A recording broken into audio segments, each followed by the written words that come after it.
Jai Gaur Premanandi Shri Prabhupada की। अच्छी तरह श्रीमती राधा रानी की कृपा के लिए आप लोग ने जोर जोर से रोदन किया। That Krishna came running as his holy name.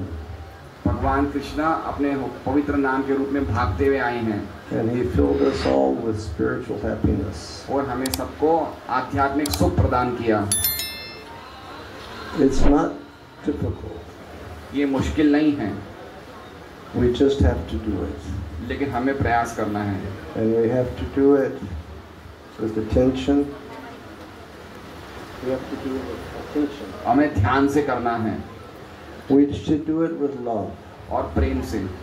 Srila Prabhupada said one should chant like a